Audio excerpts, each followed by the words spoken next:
This is James Floyd Kelly. Did it cut us off? I think it did. Maybe. Let me do the intro again.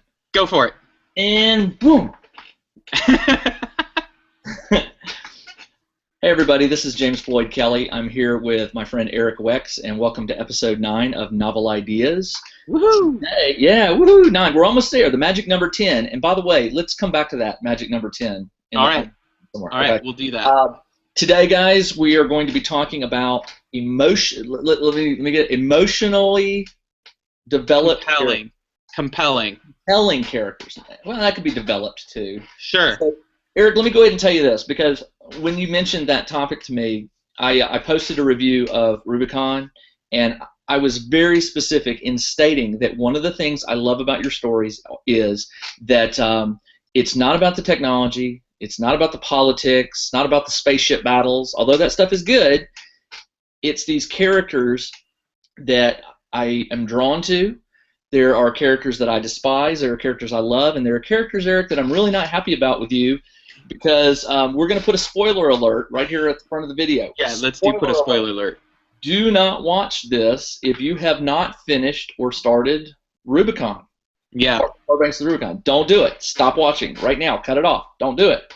Because we're going to get into that particular story in order to discuss this emotionally compelling characters. Yeah. The tongue twister. So let me start with that. Me. I like big words. Big words. The spoiler alert has been posted. So let's do this. Okay. All right. Look, your characters. I love Jack. Not so big on Anna, although now she's back into my good graces.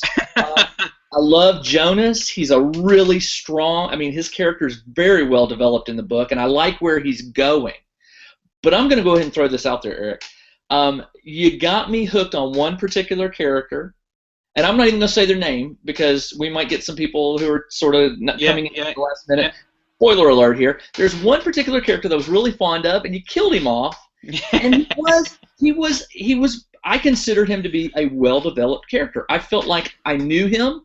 I would love to have a companion like him. And he's gone. Oh well. That's the best kind of books, when you get connected to a character and the author says, "Hey, I'm gonna drive some emotion in there and get rid of him or her." We won't spoil it. Him or her. So that character, I really whose name is Dimitri. We can at least refer to him. Okay. All right. I didn't want to ruin it. Let's just do. We're gonna do spoilers. Let's do spoilers. All right. So Dimitri is I think a great character because he fills the father figure role when the father is really absent. I also think that he's a good mix of kind of teacher characters that I know from my past. Yeah. So when we think about making emotionally compelling characters, I'm always trying to understand the emotional landscape of the people in the book. So what is it that they want? How does that affect them emotionally? How strong emotionally are they going to react to whatever situation I put them in? What kind of emotions would this person have? And then put that all together when I actually create the narrative. So one of the things I think that helps me create emotionally compelling characters is I kind of walk around the world looking at other people's emotions more than others will. So I think that authors that want to write emotionally compelling characters would do well to, one, understand that they have them and what they are. And I am surprised. I think this is something about science fiction, right? I do meet a lot of science fiction writers who have no idea that they have emotions, and they're writing science fiction for other things. And so they find it very difficult then when they go to write characters to actually write compelling stuff. So I think writing emotional characters starts with your own characters, and then I think it starts with understanding motivations of people. And to be flat out honest, right? I mean, we're geek dads, right? Right. I was bullied. So one of the defense mechanisms I came up with as a kid to cope with that bullying was to know the emotional temperature of the room, right? If you're the scared little rabbit, you need to know when to duck out and get out of the way. What's safe? When is it safe to go sit at that lunch table? When is it not safe to go sit at that lunch table? And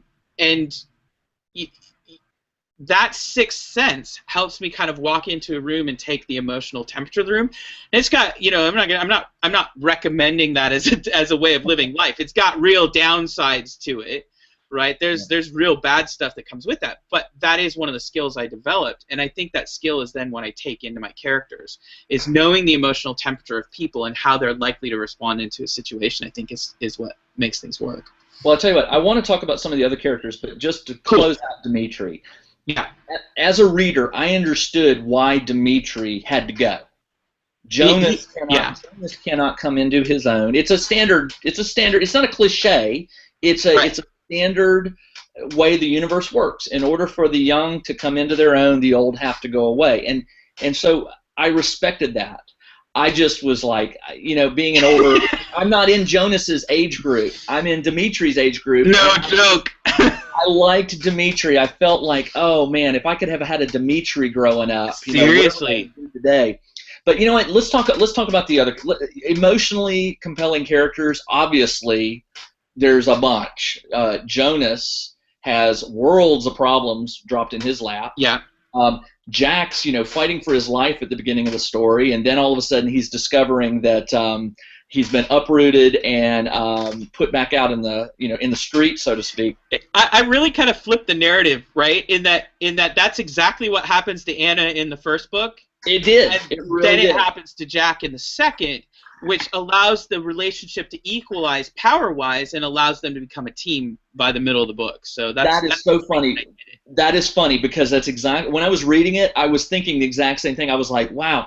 I said, you know, in the first book, Anna was the one that was sort of like controlling the shots when she came and went and stuff like that, and Jack was just, you know, just there. And now all of a sudden Jack's in control at the beginning of the story, and Anna's not enjoying it. So it's interesting because at the end of Rubicon,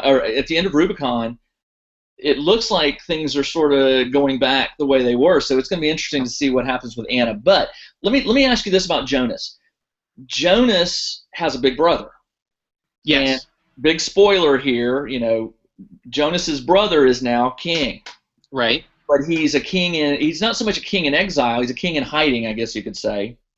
And the reader really sort of expects that Jonas is the leader that we know because we're reading about him. We know his thoughts, things like that.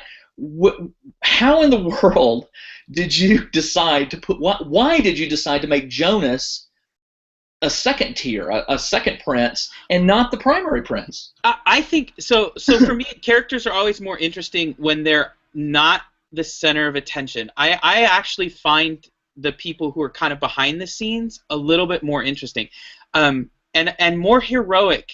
Like one of my favorite writers, Nathan Lowell, writes a series called I don't know a series title. I'm not gonna remember it. The first book is Quarter Share, and it is about a kid who signs up for this interstellar merchant marine. Okay. And you follow this kid for 6 books, and I fell in love with that character because he was just trying to get by. And I love this idea. It wasn't the midshipman or something like. It may be. I don't. What you're talking about. But it's a fabulous series of books. It's a series of books where very little happens. Also, when you're looking at like Miyazaki films or something like that, I love like On Poppy Hill, The Wind Rises. His last film is a fabulous film this way. My Neighbor Totoro is another film where very slice of life films where there's not a lot of high adventure, but you're really about people dealing with everyday stuff. So one of the things I think that makes characters more interesting is if you put them, if they're a little bit more everyday than straight up hero or straight up villain. Yeah. And so I like writing about Jonas because he's not the center of attention, right? Yeah. He may even have to become the center of attention, but he's never intended to be. He was never trained to be. He never grew up to be the center of attention, which is, I think, somewhat. You know, I have 3 kids, right? And I look at my middle child, right? And she is dealing with being that middle kid by throwing elbows and rebelling in certain ways. And and it's natural because she has to, in my family with lots of strong people and strong opinions, she's got to throw elbows to get any space to be herself. And I think that how people respond to their situations is what fascinates me when I write. Well, I do like Jonas. I'm still in Jack's camp, but then now you've paired them together. They're hiding out in the same. It's like Luke Skywalker and Han Solo. They're hiding out in the asteroid belt. What did you think of the moment where Jonas took control from Jack? I thought that was going to be a fun moment for my readers who'd be like, oh, yeah, Jonas would be in charge here. Well, Jack's a mature character. We know a lot from him. If we've read Etna, we know a lot about Jack, and of course what we read in Rubicon. So that wasn't as shocking to me. Good. What was shocking to me was how the character was how much you gave Jonas like he's almost at the whim of the girl, the love interest. You know what I'm saying? I mean, he's not. He knows when it's time to do duty versus the other, but towards the end of the book, I was like, is he going to abdicate and say, I can't do this, Jack? I'll be your second in command. Right. That didn't happen, and it could have. Jack could easily, say, hey, I know what I'm doing here. But I think the way you ended the book with Jack, I can almost hear Jack in the corner, them talking about saying, well, we're going to have to, this is what we're going to have to do. We're going to have to go rogue and do all this. I can almost see Jack in the corner going, I'm in. Over here. It's going to be great.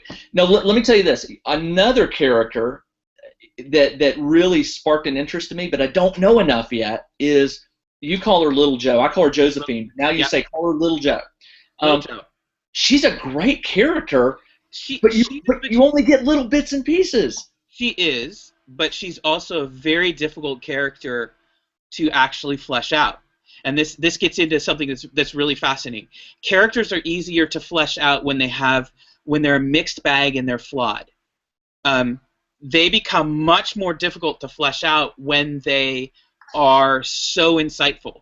Like Joe's role is to play that precocious, almost a savant, right? She just has the right wisdom for the right time all the time. Right. And that has been her role so far in the narrative. One of the things I also like to do to write emotionally compelling characters is I think that when I interact with people, particularly people where I interact with them, I'm thinking like the librarians at the library, right? I know some of them. We chit-chat. I know a little bit about their personal lives, but I don't know a lot about them. And so I get to see one side of their character, and I feel like the reader gets one side of the characters in The Far Bank of the Rubicon, and I am looking forward to writing a little bit more about Little Joe in the future so that I can actually give you something behind that. Yeah. But even as I'm beginning to plot that out right now, because I'm thinking about a story for that, even as I'm plotting that out, that's hard with her because she's so smart, she's so perfect, and I really am thinking that it doesn't give me any place to go emotionally with her. So the other thing I would say is that we're talking about emotionally compelling characters. Emotions are a journey, right? And where someone is emotionally at the beginning of the book ought not to be where they are emotionally and personally at the end of the book. And with Joe, what's her problem? Like, she knows all the answers. So trying to figure out what problem I'm actually going to give her has been a challenge. It's something I'm thinking a lot about.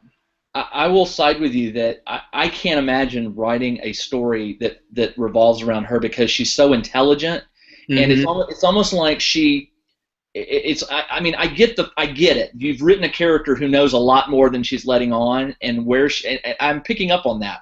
But where she discovered it, I have no clue, because she's been along for the ride with Jack and Anna, and when the story jumps ahead a few years, it's not enough years for her to gain this maximum wisdom. So it's a curious character. I feel for you. One of the big things I'm thinking about is and it's a theme in my writing. I mean, it is a theme in my writing, and is leadership in trauma, right? How does trauma affect? This is something James Wood and I have kind of sorted out as we were talking about what is it that Eric's writing project, and how does trauma affect the way you handle life? Yeah. Bullied kid, I'm writing about trauma. Imagine that, right? And how does it affect the way you handle life? So one of the things that I think for Josephine I see is that this is the way she handled what happened on Etna. Okay. She just dove into being performing correctly, having all the answers. I think very much like me, I was talking earlier in this, that she knows all the emotional temperatures of the room. She's calculating all the angles, and all of it's designed to keep her safe. So what if I here's been the solution to the problem. What if I take that character and I dump her either intentionally, like she chooses it, or beyond her control? She ends up in a situation where she can't calculate the angles, where the culture and the people are so foreign to her in the way they behave and the way they calculate that she has a very difficult time calculating the angles. It would be almost like making her blind, right? Yeah. It would be like making her blind, and if I do that, it's going to cause all those insecurities, all that self-protection is going to bubble to the surface, and then we have an interesting character. So that's kind of the plan. And that's kind of what I'm plotting out. Literally yesterday and today, that's kind of what I've been plotting out for her, is how do I put her in that situation. I know the situation I want to put her in, and we'll keep that private for a little bit. Okay. But trying to come up with the compelling reason to get her there has been really difficult. Well, you know, and I'm kind of stuck. Every time that's in the story, every time that's memorable in my mind about Josephine, she's observing. Yes. So it's like somebody catches her in a place she's not supposed to be, but they're like, oh, what are you doing here? She's an observer, and I always like characters that sort of sit back and just sort of watch, and then it'll be interesting to see where you go. I will tell you, you won me over with her. She's not a character that I don't care about. She's a character that obviously I want to read more about. But at the end of the story, she was on my mind. It's like, well, what about Josephine? Or Little Joe? Right. The other one is and this wasn't so much an emotionally connected character to me, but Teddy. I'm like, I'm an engineer. I love science. This guy's going to the physics university. What in the world? Yeah. There's a whole story there. There is, and the good news is, for people who are looking for more of a connection with Etna in the first book, Teddy is coming back pretty heavily in the second book. You will actually have a lot of Teddy. So. Cool. I do like Teddy. More Teddy.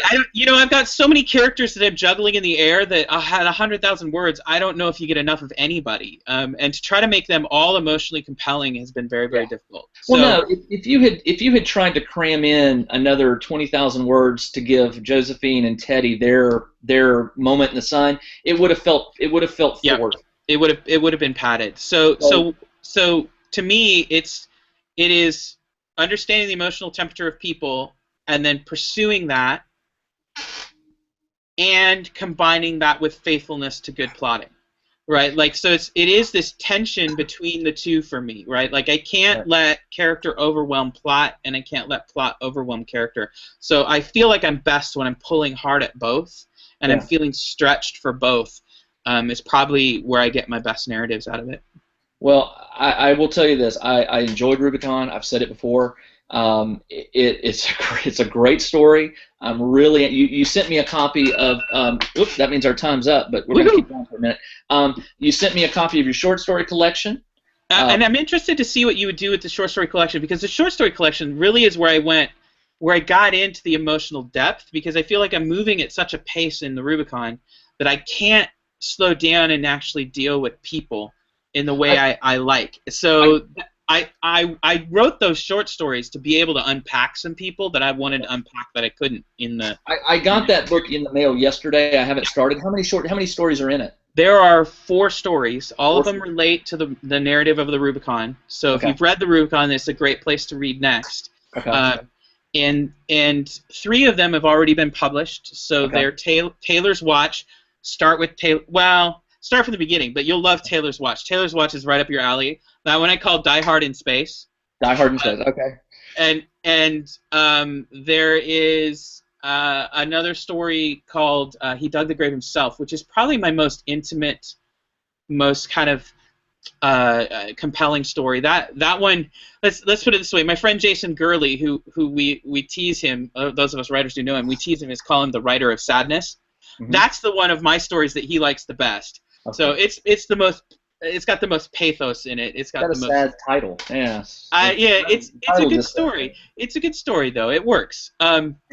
And then the third one is Brody, Hope Unconquered. That one's already published. That's really a novella. And that one I think is my most successful story for creating a team between between spouses. So you have a man and a woman who really work together to get things done, and I really like that about that book, is that they both have their role to play and they both are committed to their team and trying to make things work. And then the last one is Rena's Song, which I really liked Rena's Song because I was writing about what I felt like the value of a person and the value of a life that's not so well lived. I think it's really easy to talk about carpe diem and write stories about people who get their life right. But, you know, the reality is the vast majority of us have 80 years on this planet, and most of us don't live heroic lives, right? And I still think that life is beautiful and life is a valuable thing, even if it's mixed and not always perfect. And so I want to write more stories about those kind of people and the value of that kind of stuff. So that story really deals with a woman dealing with a life that's not as well lived as it might have been. Okay, no spoilers. All right, I'll read it. I'll get on it. Good. We need to finish this up. We're out of time. So I wanted to come back to the top 10 thing. I was able to post my review of Rubicon, and you mentioned to me that it got you up to 10 reviews on Amazon. I wanted you, for our viewers' sake, I hope we have a lot of viewers watching that have read Rubicon, and who have hopefully they have all written reviews. But if they haven't, tell them briefly why writing a review is so important, and what that number 10 and what other numbers are important to you. So 10 reviews is psychologically important just for human beings. If you in my non-scientific survey, when I talk to people, I will hear a lot from potential readers. Yeah, I don't read a book until it has 10 reviews because I want to make sure that it's not just the author and their friends doing something. 10. So not only though does it affect reader psychology, so 10 reviews is significant that way, but also it's significant for advertising opportunities. There are a lot of places where I might want to pay. Let's say I'm going to run a promotion. I'm going to put it at 99 cents. I might want to pay them for that promotion. There are a lot of places that won't take the book until it has 10 reviews. Okay. And so by getting over that 10 review number, it helps a lot. The next hurdle, right? The big boys, and particularly BookBub, which is the gold standard of advertising for an independent, right? 100 person. They need 30 reviews. Oh, 30. That's okay. That's not and actually, technically, they say 20. But if you go to them at 20, there's a lot of people getting no's just because they get flooded because everybody knows the standard. So I always think that what you got to do with BookBub, because everybody wants to get in, is always whatever standard is kind of out there in the mainstream is, oh, they need 20 reviews, exceed that standard significantly before you even talk to them. So you want to make sure that you have all your ducks in a row, and it's worth taking a year. Sure. Right. Remember, as an indie publisher, I don't have any time frame on my marketing. My marketing isn't going away in 6 weeks, right?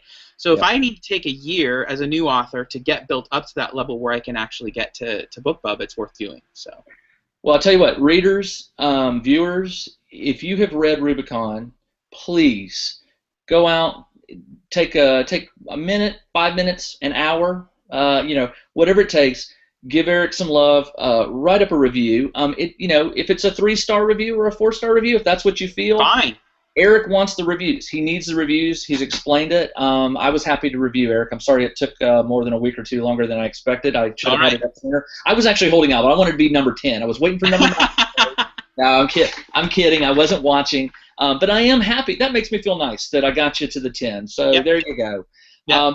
Well, viewers, again, a couple things. If you have any questions for Eric, please email him at his website, or if you have any topics you want him to talk about in the future webcasts, let us know, and we'll roll them in. Please, again, go write a review if you've read Rubicon or any of Eric's books. If you've read them and have not written a review, please consider doing that.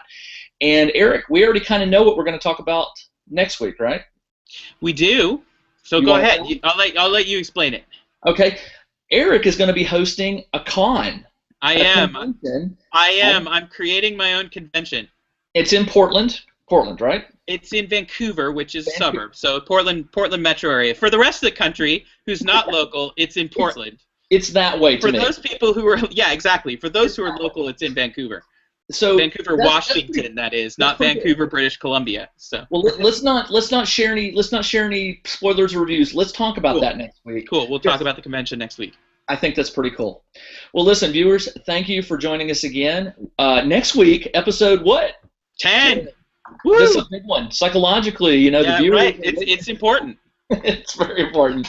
All right. Well, listen, viewers, thank you for joining us. And again, send us your questions. And Eric, I will chat again with you next week. All right. All right. We'll talk to you soon. Take care. See you soon. Bye.